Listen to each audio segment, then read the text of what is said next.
Labdien, Valmierā, godātie ministri, ekscelences, pilsētas galva un arī Vidzemes augstskolas galva. Mīļie konferences dalībnieki, bet arī tie simti ļaužu, kas mūsu konferencei sako pat labam tiešsaistē.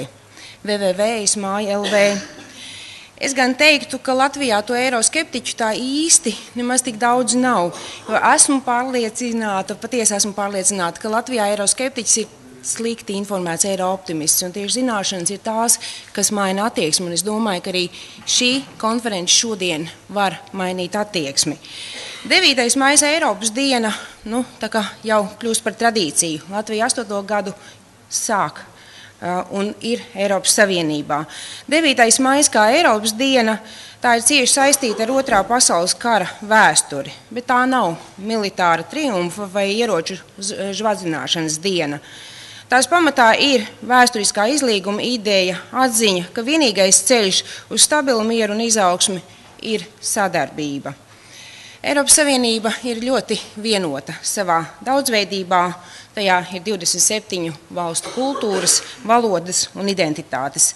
Tā apvieno visdažādākās valstis, bijušos pretiniekus, valsts ar atšķirīgu kultūru, sociālo modeli un kopš 2004. gada arī valstis abos Baltijas jūras krastos.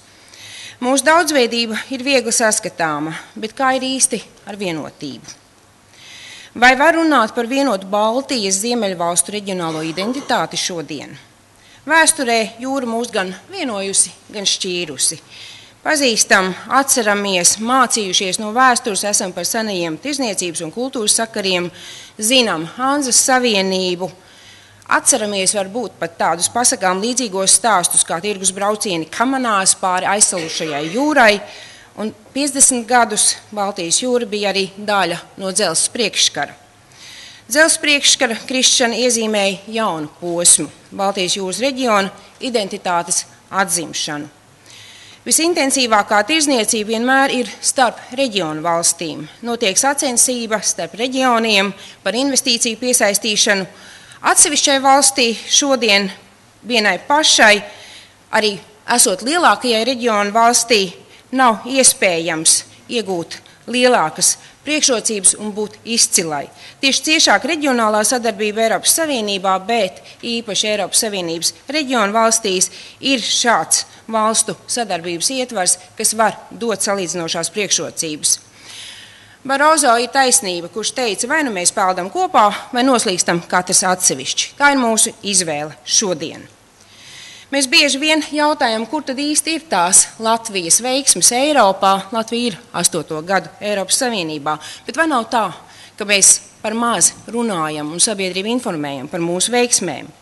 Jauns solis sadarbības attīstībā bija un ir Eiropas stratēģija Baltijas jūras reģionam.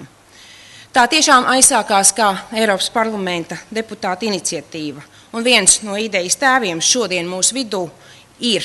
Tas ir Valdis Jirts Kristovskis, tagadējais Latvijas ārlietu ministrs. Baltijas jūras stratēģija šodien ir konkrēts un efektīvs politikas plānošanas instruments reģionu valstīm. Tai pašā laikā, cik efektīvi mēs to izmantosim, ir atkarīgs no pašām valstīm. Piemērs pavisam konkrēts – Baltijas enerģijas tirgus starpsavienojuma plāns, no kura plānots attīstīt un atbalstīt Zviedrijas Baltijas elektrības kabeļu savienojumu un arī tagad Baltijas sašķidrinātās gāzes terminālu būvniecību. Tas varētu kļūt par tieši ieguldījumu valstu enerģētiskajai neatkarībai, bet es teiktu valstu suverenitātes stiprināšanai. Tai pašā laikā kāds būs sausais atlikums, noteiks tieši Baltijas valstu sadarbības griba. Pat labam Eiropas komisija ir aicinājusi 3 Baltijas valstis vienoties par vietu Baltijas sašķidrinātās gāzes terminālu būvniecībai. Savulaik sarunas par elektrības kabeļa galveno kontaktu valsti Baltijas valstīs ilga vairākus gadus. Tātad atkal svarīgi ir sadarboties un vienoties, un to darīt Baltijas reģiona interešu vārdā un valsts neatkarības vārdā. Taču pats svarīgākais, manuprāt, ir šie sakari var palīdzēt veicināt attiecības starp cilvēkiem.